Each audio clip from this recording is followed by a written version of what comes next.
The child's shoes made no sound on the polished marble floor, yet every head in the restaurant turned as if pulled by invisible wire. She couldn't have been more than 7, her school uniform wrinkled and stained with something that might have been tears or rain, her small fists clutching a folded piece of paper so tightly her knuckles had gone white. Niran Calvet sat alone at his usual corner table, positioned where he could see both entrances and the stretch of Cape Fear River beyond the floor-to-ceiling windows. The amber glow from vintage Edison bulbs cast shadows across his angular features, highlighting the scar that traced his left eyebrow. The girl moved through the restaurant like a ghost, navigating a world that had already forgotten her. She passed tables where men in $1,000 suits discussed shipping contracts and real estate deals, where women draped in silk laughed at jokes that weren't funny. His bodyguard stepped forward from his position near the kitchen entrance, one hand moving instinctively toward his jacket. Niran raised 2 fingers without looking away from the approaching child, and the man froze mid-stride. The restaurant manager appeared from nowhere, apologetic smile already forming, hands reaching to intercept this violation of their exclusive atmosphere. Niran's gaze shifted to him for precisely 1 second, and the man retreated as if he'd touched a live wire, suddenly remembering urgent business elsewhere. Elia stopped 3 feet from his table, maintaining the careful distance of someone who'd learned that adults could be dangerous. Her breathing came shallow and quick, her chest rising and falling beneath the school crest embroidered on her worn blazer. The paper in her hands trembled like a captured bird. "You can me take to school?" Her voice barely rose above a whisper, each word fighting past the fear lodged in her throat. The grammatical error spoke of panic overriding thought, of desperation stripping away careful speech learned in classrooms that had failed to protect her. Niran set down his knife with deliberate care, the soft click of silver against porcelain impossibly loud in the suffocating silence. He studied her face the way he studied contracts before signing them, searching for deception, and finding only raw terror.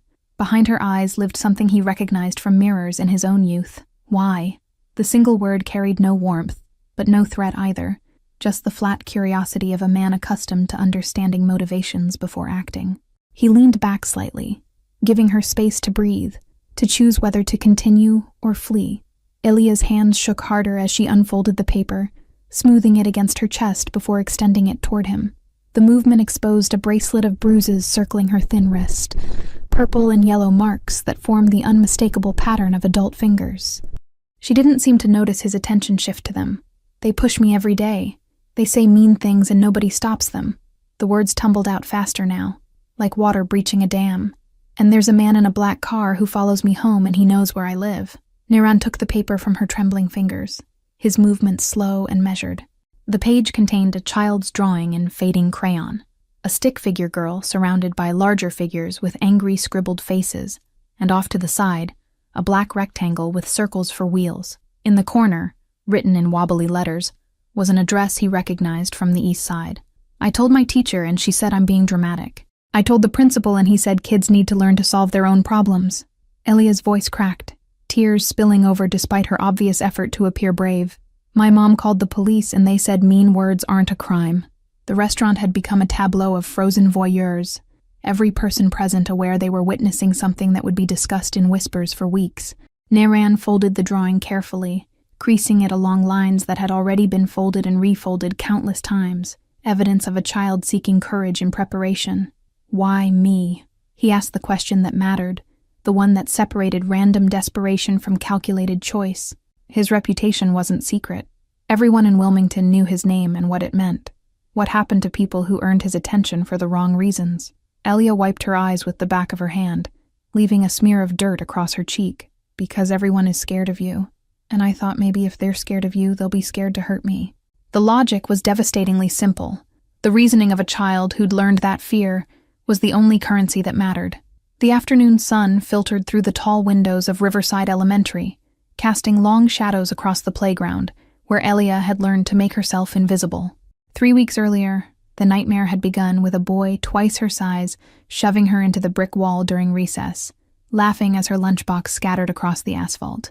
She'd picked up her sandwich from the dirt, brushed it off, and said nothing. Silence had become her shield, though it protected nothing. The attacks grew bolder, textbooks knocked from her desk, her backpack thrown into the girls' bathroom toilet, whispered threats about what would happen if she told. The teachers walked past with eyes that saw everything, and acknowledged nothing. Mrs. Patterson had actually smiled when Aaliyah approached her desk with a split lip, suggesting that children need to be more careful during play. The word play had tasted like blood in Aaliyah's mouth. Her classmates had learned the social mathematics quickly. Association with Aaliyah meant becoming a target, so the few friends she'd had evaporated like morning mist. By the second week, she ate lunch alone in the library, hiding between shelves of books about children who had adventures and happy endings. The black car appeared on a Tuesday. Aaliyah had noticed it idling across from the school gates, engine running, windows tinted so dark she couldn't see inside.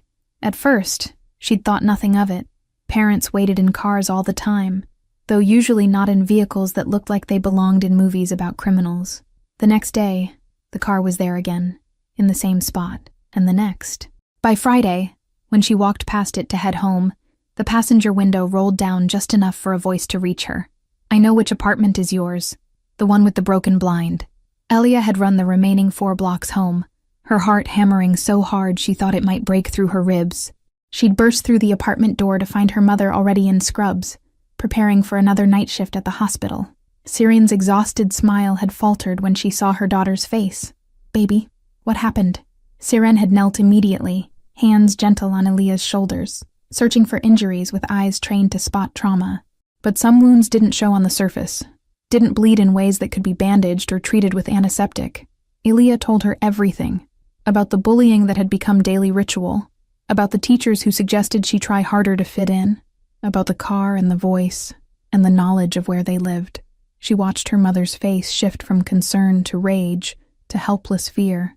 Serene had called the school that night, her voice steady despite shaking hands. The vice principal had listened with practiced patience before explaining that without concrete evidence of wrongdoing, the school couldn't take action. "Children exaggerate," she'd said. "They have active imaginations." Perhaps Aaliyah was struggling with the transition to second grade. The police had been worse. The officer who took Seren's report had leaned back in his chair, pen tapping against his notepad. "Ma'am, someone sitting in a car near a school isn't illegal. And kids these days, they watch too much TV. They see danger everywhere." He'd suggested family counseling. That night, Seren had held Aaliyah until she fell asleep, then sat at their small kitchen table, staring at bills she couldn't pay and a system that wouldn't help.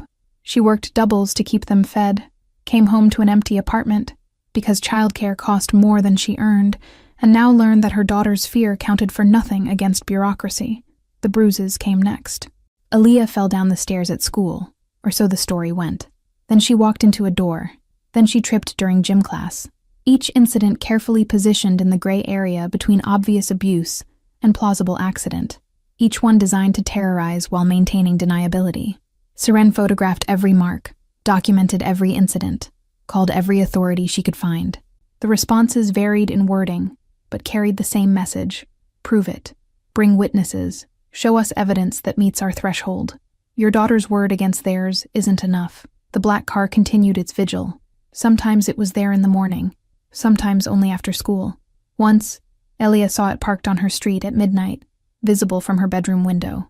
She'd stopped sleeping through the night, startling awake at every sound, certain the voice would make good on its promise. Niran sat alone in his office above the restaurant long after Aaliyah had left. The child's drawing spread flat on his desk beneath the cone of light from his banker's lamp. He'd sent her home with his driver, watched from the window as the car disappeared into Wilmington's evening traffic, carrying its precious cargo to an address on the east side. The city below sparkled with deceptive beauty, lights reflecting off the Cape Fear River like scattered diamonds. He'd built his empire in these streets, carved his territory from the bones of men who'd underestimated him. Power here was measured in loyalty, fear, and the careful application of violence when words failed. Yet no amount of power had prepared him for the sight of a 7-year-old child asking him to be her shield.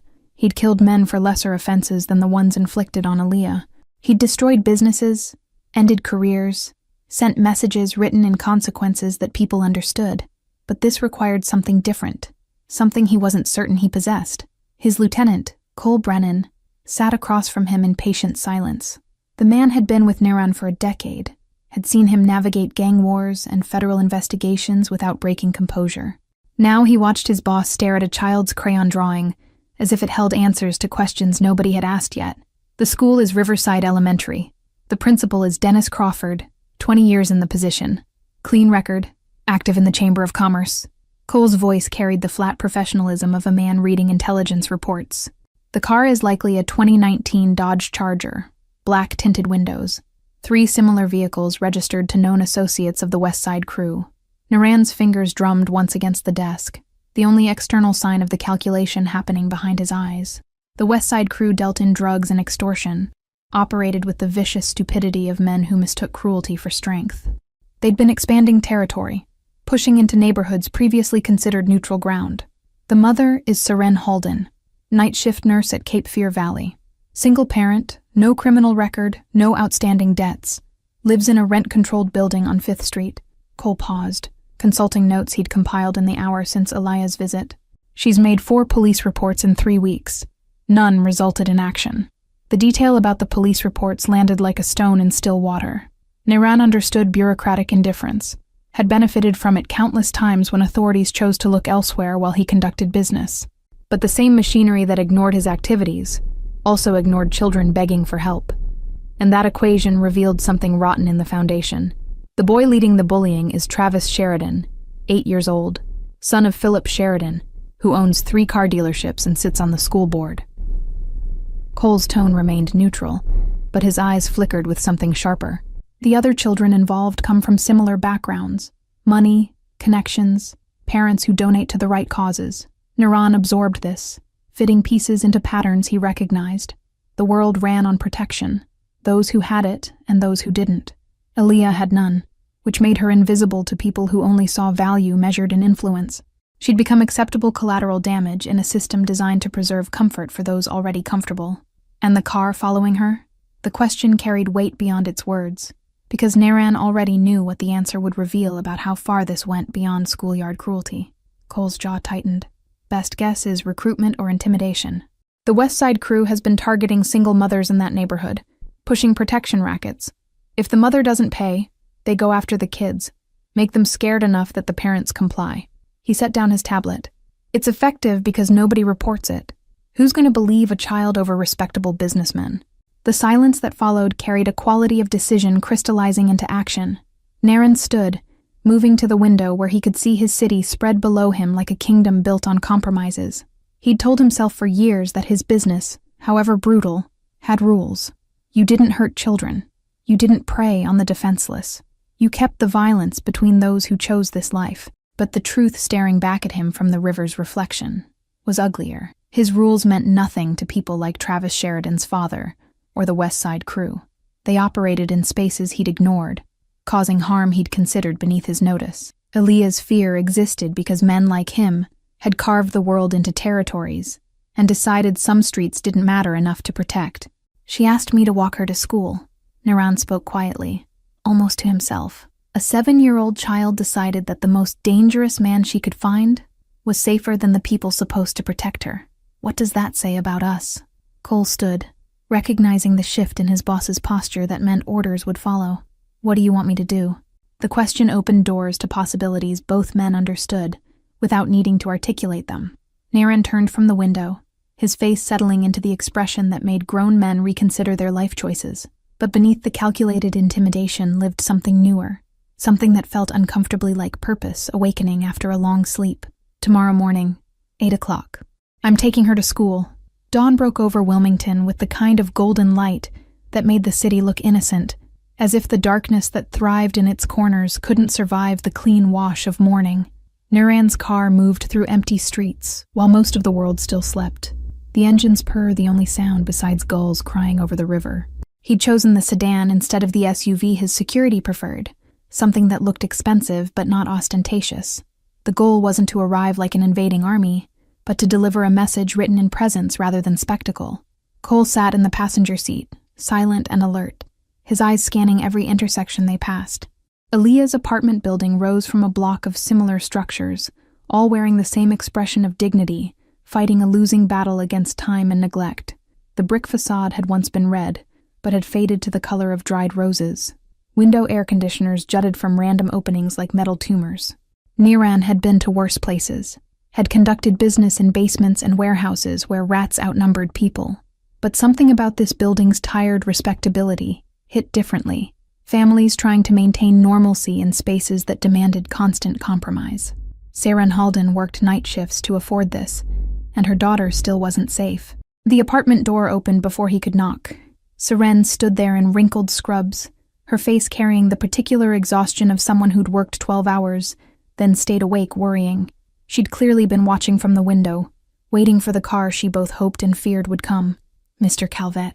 Her voice held steady despite the tremor in her hands. I don't know what my daughter asked you, but I can't. We don't have money to pay you for whatever this is. Pride and panic warred in her expression. The dignity of someone drowning, but still refusing to grab at anything that might pull them under differently. Niran met her eyes with the directness that made most people look away. She asked me to walk her to school because she's terrified and nobody else would help. I'm not here for money. The words came out harder than he'd intended. Frustration bleeding through at a system that taught women like Saren that safety always came with a price tag. Elia appeared behind her mother, already dressed in her uniform, backpack clutched against her chest like armor. She'd clearly been ready for an hour, afraid that being late might make him change his mind. Her eyes found his face with desperate hope that hurt something in his chest he'd thought long dead. The drive to Riverside Elementary took 12 minutes. Elia sat in the back seat, perfectly still, her reflection in the rearview mirror showing a child who'd learned that drawing attention meant inviting pain. Saren had wanted to come, but her shift supervisor had already denied her time-off request. The system failed her even in this. Morning traffic thickened as they approached the school, parents in minivans and luxury sedans forming the daily parade of drop-offs. Niran watched them through the windshield, these people who lived in the same city but inhabited completely different worlds. Their children complained about homework and weekend plans while Elia counted the days she survived. The school emerged from behind oak trees that had probably stood there for a century, their branches creating a canopy over brick buildings designed to look welcoming. Everything about Riverside Elementary screamed investment and care. The manicured lawns, the fresh paint, the playground equipment that still had shine on it. Money flowed through this place, just not toward protecting children who didn't come from the right families. Niran parked in the circular drive where buses usually stopped, ignoring the designated parent drop-off area completely. The location forced everyone to notice, made his car the centerpiece of the morning routine. Cole stepped out first, a practiced movement that positioned his body between the vehicle and potential threats neither man actually expected. Then Niran emerged, and the morning shifted. Conversations died mid-sentence. Parents froze with car doors half open. A crossing guard actually dropped her stop sign, the metal clattering against asphalt with a sound that seemed impossibly loud in the sudden quiet. He opened Aaliyah's door with the same care he'd use handling Crystal. She climbed out slowly, her small hand finding his with a trust that terrified him more than any gun he'd ever faced. The weight of her fingers against his palm carried the responsibility of every choice he'd make from this moment forward. They walked toward the entrance together, Niran matching his stride to Elia's smaller steps. The crowd parted without anyone consciously deciding to move, bodies responding to instincts older than thought. Parents pulled their children closer, not in protection from him, but in recognition that proximity to this moment carried consequences they couldn't predict. Travis Sheridan stood near the playground fence with his usual pack of followers, mid-sentence in some story that probably involved someone else's humiliation. He saw Elia first, his face already forming the cruel smile he'd perfected over weeks of unchallenged torment. Then his eyes traveled up to the man beside her, and the smile crumbled like sandcastles before incoming tide. The boy actually stepped backward, stumbling over his own feet in his haste to create distance. His friends scattered like startled birds, their collective bravery evaporating the instant they understood that their victim had acquired protection of a caliber they'd never imagined. One of them dropped his action figure, leaving it abandoned in the grass. Niran didn't look at them, didn't acknowledge their existence beyond the peripheral awareness he'd cultivated through years of reading rooms for threats. But his presence spoke volumes that needed no words. The cut of his suit that cost more than most people's monthly rent. The way he moved with the confidence of someone who'd never questioned his right to occupy space. The scar that suggested violence survived rather than avoided. A teacher monitoring the entrance actually backed into the doorframe, her clipboard pressed against her chest like a shield. Mrs. Patterson, the same woman who'd suggested Elia be more careful, suddenly found urgent need to examine something on her attendance sheet. The cowardice of willful blindness had limits, and those limits materialized in the form of a man whose reputation preceded him like a shockwave. Principal Crawford appeared as if summoned, his administrator's smile already in place before he'd fully processed the scene developing on his campus. He was a man in his 50s who'd perfected the art of managing parents through careful platitudes and strategic deferrals, a career built on maintaining peace through avoiding accountability. "Good morning. Welcome to Riverside. I don't believe we've had the pleasure." Crawford's greeting died when recognition hit.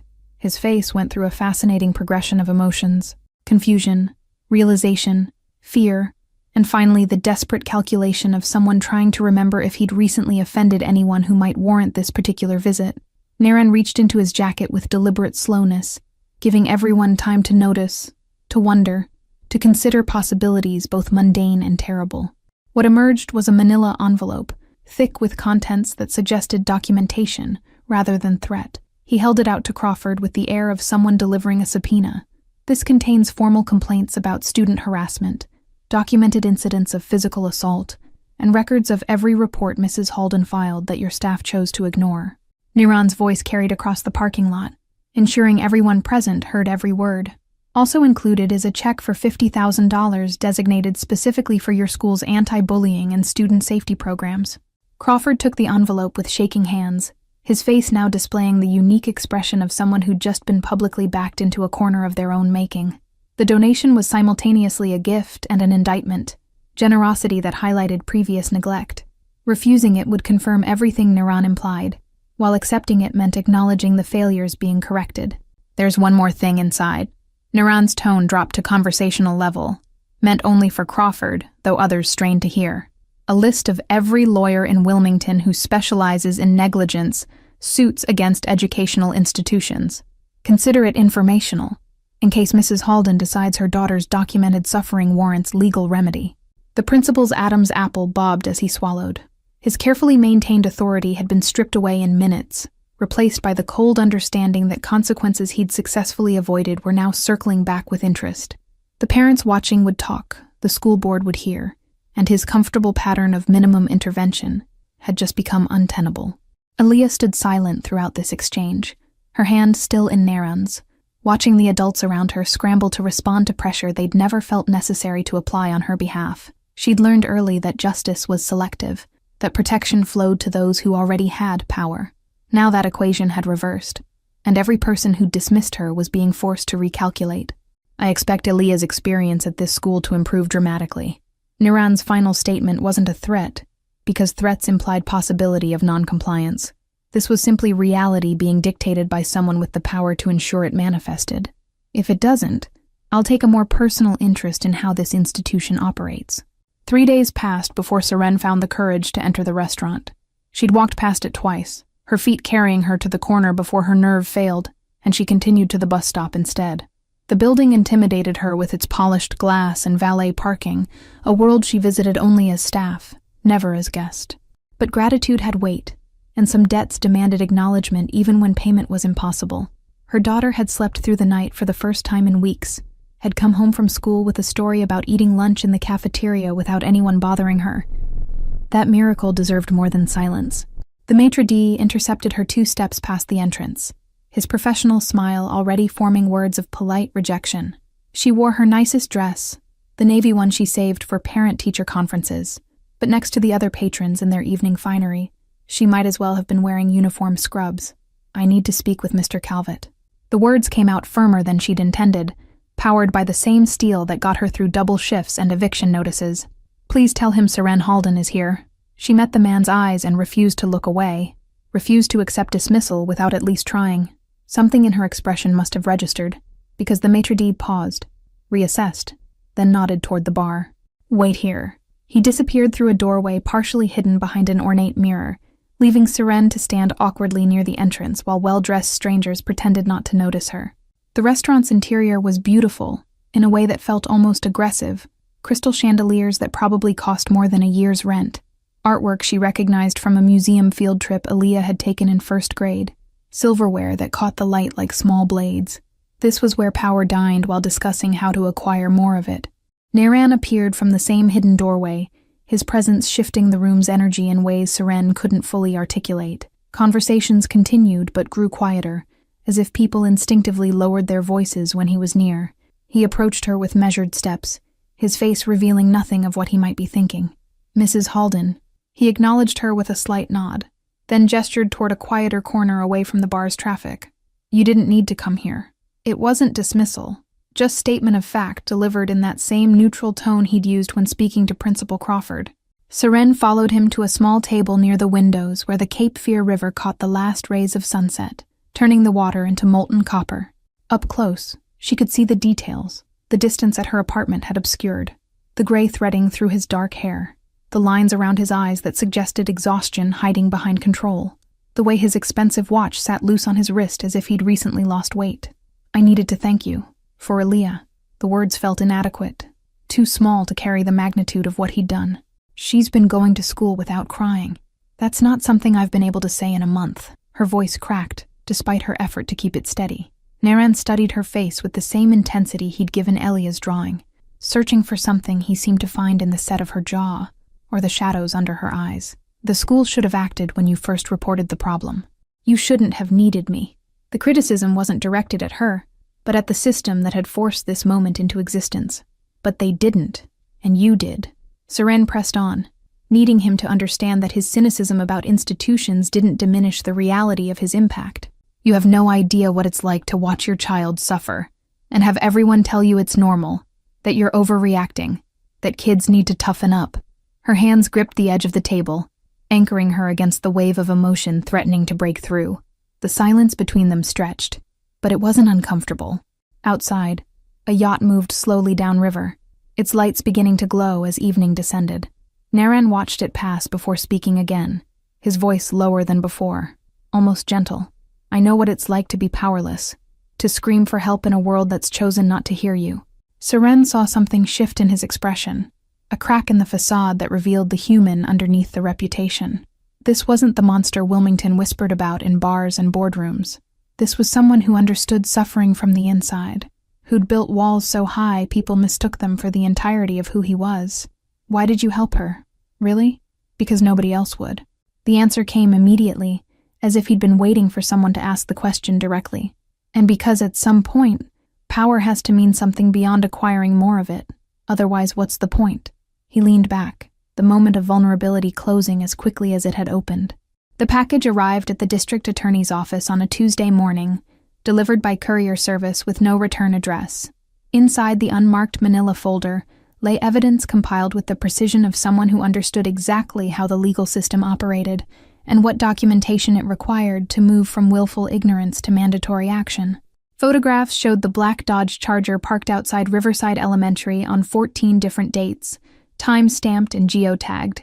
Security footage from nearby businesses captured the same vehicle following Aaliyah's walking route home, maintaining distance but present in frame after frame like a predator tracking prey. The technical quality suggested professional surveillance equipment, not cell phone cameras.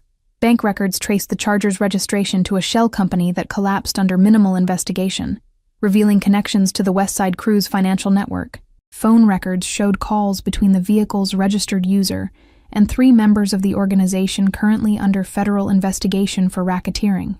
Someone had done the work prosecutors usually couldn't afford to prioritize. Assistant District Attorney Rachel Finch spread the contents across her desk, her coffee growing cold as she absorbed the implications. She'd worked gang cases for 6 years, knew the West Side Cruise patterns, understood how they operated in spaces law enforcement rarely bothered to look, but this level of detail suggested access to resources that made her departmental budget look like pocket change. The evidence didn't stop at the car. Included were sworn affidavits from 4 other families in Elia's neighborhood, describing similar harassment patterns. Children followed, parents threatened, all within the same 3-block radius. Each statement had been notarized. Each family offered contact information, their fear apparently overcome by whatever assurance had convinced them to speak publicly.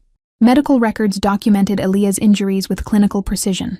Emergency room visits explained away as accidents now formed a pattern unmistakable in its consistency. Dr. Yolanda French from Cape Fear Valley had attached a personal note stating she'd reported suspected abuse to authorities twice, with copies of those reports showing they'd been filed but never investigated. The final section detailed the school's failure to act despite documented complaints. Email chains between Seren and Principal Crawford showed increasingly desperate pleas met with bureaucratic deflection. A recording of her conversation with the vice principal captured the exact moment she'd been told that children exaggerate, and perhaps family counseling would help address Aaliyah's behavioral concerns. Finch reached for her phone, dialing the police captain who handled organized crime cases. "We need to talk about the West Side crew and a protection racket targeting single mothers on the East Side. And before you tell me we don't have resources for this, I'm looking at enough evidence to bury them." Her voice carried the edge of someone who'd watched justice fail too often and was done making excuses. By Thursday, 3 members of the West Side crew sat in interrogation rooms, their lawyers already negotiating deals in exchange for testimony against higher-ranking members. The organization's protection racket unraveled with surprising speed once prosecutors applied actual pressure, revealing a network that had operated openly for months because nobody with power had bothered to look. Friday's newspaper carried the headline, "District Attorney Announces Major Gang Bust, Following Tips About Child Endangerment." The article detailed arrests, pending charges, and the DA's promise to investigate why earlier complaints had been ignored. Finch gave interviews speaking about systemic failures and renewed commitment to protecting vulnerable populations. Nobody mentioned the anonymous evidence delivery. Nobody questioned why gang members' phones had been tapped without official warrants, or how surveillance footage had been obtained from businesses that hadn't willingly cooperated with police requests in years.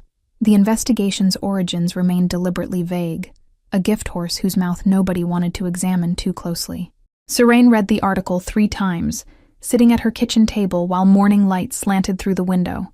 Elia ate cereal across from her, swinging her legs in a way she hadn't done in weeks, the constant tension finally beginning to leave her small body. The black car wouldn't be coming back, and somehow they both knew it. That evening, Serene left work early for the first time in months, using personal time she'd been hoarding for emergencies.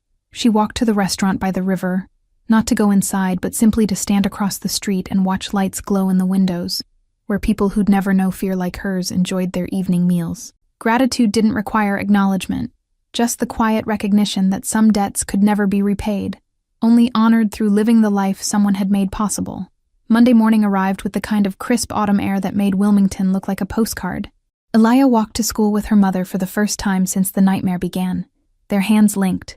Serene's shift schedule miraculously adjusted after a conversation with her supervisor that she still didn't fully understand. The hospital's administrative wheels didn't usually turn in favor of single mothers, but apparently they had this time. The school grounds had transformed in subtle ways that only someone who'd experienced the before could truly appreciate. Teachers stood visible at designated monitoring posts during arrival and dismissal, their presence no longer decorative but functional. A new security protocol required all vehicles to display identification, with unauthorized cars reported immediately to administration. Travis Sheridan attended classes now from a different section, his schedule rearranged so his path never crossed Elia's. His father had withdrawn from the school board citing personal commitments, though rumors suggested Principal Crawford had made remaining untenable through conversations about liability and institutional reputation. Money still talked, but apparently it had learned to speak in Aaliyah's favor. The girl who'd once eaten lunch hiding in the library now sat at a table near the windows with 2 other children who'd been quietly reassigned to her class. They weren't friends yet, but proximity without threat was its own kind of miracle. She laughed at something one of them said, the sound carrying across the cafeteria like proof of concept. Mrs. Patterson had been transferred to administrative duties, her classroom teaching responsibilities reassigned pending review of her student supervision practices. The official explanation cited workflow optimization, but everyone understood the real message. Failure to protect children now carried consequences, even for teachers who'd grown comfortable with selective blindness. Naren watched from his car parked a block away, positioned where he could see the school entrance without being obvious about it. He'd been coming each morning for 2 weeks, a routine he couldn't quite justify, but also couldn't seem to break. Cole had stopped asking why, simply accepted that this stretch of surveillance had become part of their daily pattern. Elia emerged from the building at dismissal with her backpack bouncing against her shoulders, moving with the lightness of someone who'd been released from invisible chains. She paused at the gate, scanning the street with practiced caution. Then her face broke into a smile that transformed her completely. Not because she saw him, she didn't, but because she saw her mother waiting, and that was enough. Serene waved, and Elia ran to her with the unself-conscious joy of a child who'd remembered what safety felt like. They walked together toward the bus stop, Serene's hand resting protectively on her daughter's shoulder, their conversation animated enough to generate hand gestures, and shared laughter. Niran started his engine, preparing to leave before they might notice his presence. He'd done what needed doing, achieved the outcome that mattered. His continued observation served no purpose beyond the strange satisfaction of witnessing the peace he'd helped create, proof that power could build instead of destroy. But before he could pull away, Elia turned back toward the street as if sensing something. Her eyes found his car with eerie precision, recognition dawning across her features. She raised one small hand in a wave that held more eloquence than words could manage. Gratitude, acknowledgement, and the simple goodbye of someone who understood that protection didn't require constant proximity. Niran lifted 2 fingers from the steering wheel in response, the gesture minimal but unmistakable. Their eyes held across the distance for 3 seconds, that somehow contained the entire journey from her terrified entrance into his restaurant to this moment of her reclaimed childhood. Then she turned back to her mother, and the world continued forward. He drove away slowly, watching them shrink in his rearview mirror until they disappeared around a corner. The hollowness that usually filled his chest had been replaced by something he couldn't quite name, something that felt dangerously close to contentment, purpose maybe, or simply the rare experience of using what he'd built for something that wouldn't haunt him. The Cape Fear River reflected afternoon sun as he crossed the bridge back toward the restaurant, the water sparkling with the kind of beauty that existed regardless of what happened in the streets around it. Wilmington would continue being Wilmington, corrupt and elegant, dangerous and charming. But in one small corner of it, a 7-year-old girl could walk to school without fear, and that shifted the equation in ways statistics would never measure. Seren discovered the envelope 3 days later, tucked beneath a water glass at the corner table where Niran usually sat during his late dinners. She'd come to the restaurant on impulse after her shift, driven by the need to see him one more time, to put words to the transformation he'd created in their lives. The maitre d' had seated her with quiet courtesy that suggested instructions had been left regarding her welcome. But Niran wasn't there. The table sat empty, perfectly set for a guest who wouldn't arrive. She'd waited 20 minutes, ordering coffee she couldn't afford, before noticing the cream-colored envelope with her name written in precise handwriting that suggested fountain pen rather than ballpoint. Her fingers trembled slightly as she opened it. Inside lay a silver chain, so delicate it seemed made of captured moonlight, the metal cool against her palm. The pendant attached was a small star, 5 points perfectly symmetrical, catching the restaurant's amber lighting and throwing it back in tiny prisms. No jeweler's mark indicated its value, but the weight suggested real silver, perhaps more precious metal than she'd ever owned. The note accompanying it was brief, written in the same precise hand as the envelope. Now the world believes her. It's all that mattered. No signature, no explanation beyond those 9 words that somehow contained everything that needed saying. Belief, the foundation of safety, the currency that had been denied until he'd forced its exchange. Seren read the words 3 times, each pass revealing new layers. He'd given Elia back her credibility, restored the social contract that said children's fears deserved adult attention. The physical gifts, the school intervention, the legal evidence, the systematic dismantling of threats, all served that single purpose, making the world believe a 7-year-old girl when she said she was in danger. She fastened the chain around her neck with shaking hands, the star settling against her collarbone like a talisman. Through the restaurant's windows, the Cape Fear River moved in its eternal rhythm, indifferent to human drama playing out along its banks. Somewhere in this city, a man who terrified hardened criminals had decided that one child's nightmare mattered more than maintaining his careful distance from consequences. The waiter appeared with a fresh coffee she hadn't ordered, setting it down with a small nod toward the window. He wanted you to know he appreciated your visit. The message came delivered in neutral tones that revealed nothing about when or how those instructions had been communicated. Niran was already gone, had probably never planned to be here tonight, but he'd anticipated her arrival with the same precision he applied to everything. Seren touched the star pendant, feeling its edges press against her skin. This wasn't just jewelry. It was a promise kept, evidence that someone powerful had looked at her daughter and seen a person worth protecting, rather than a problem to ignore. The gift's value had nothing to do with its materials, and everything to do with what it represented. She finished her coffee slowly, savoring the moment and the quiet elegance of the space around her. People at other tables conducted their business dinners and romantic evenings, oblivious to the fact that someone had recently sat in this very spot and decided to weaponize his influence for mercy instead of profit. The world continued its rotation, But in one small orbit, everything had fundamentally changed. Outside, Wilmington's evening unfolded in familiar patterns. Tourists wandered the Riverwalk taking photographs of historic buildings. Business owners locked their shops and headed home to families. Somewhere, the West Side Crew's remaining members scrambled to rebuild what prosecution had dismantled, learning too late that some territories weren't worth the cost of entry. And in a small apartment on 5th Street, Elia slept through the night without nightmares, her breathing deep and peaceful. The bruises had faded from her wrist, the fear had begun to leave her eyes, and tomorrow she'd wake up in a world that had finally aligned itself in her favor. Not because systems had suddenly started working, but because one person with power had chosen to deploy it on behalf of someone with none. Seren left the restaurant with the pendant warm against her skin, carrying proof that the world could shift when the right pressure was applied to the right points. She'd thank him again if their paths crossed, but suspected they wouldn't. Men like Naren Calvet operated best from shadows, their impacts felt rather than observed. The gift was both gratitude and goodbye, acknowledgement and closure wrapped in silver and good intentions. The river reflected city lights as she crossed the bridge toward home, each ripple carrying illumination before releasing it to darkness and accepting the next. Life would continue its complicated dance between power and vulnerability, cruelty and protection. But tonight, one mother walked home knowing her daughter was safe, and one man sat somewhere in the city understanding that his empire had finally been used for something that mattered beyond its own expansion. In the space between those two truths, something like redemption had taken root and quietly begun to grow. Thank you all for following this story. If you enjoyed it, write in the comments where you're watching from, and don't forget to like, subscribe, and share this video. Your support means everything and helps me continue bringing you more stories like Aaliyah and Naren's. Did this story change how you think about power and protection?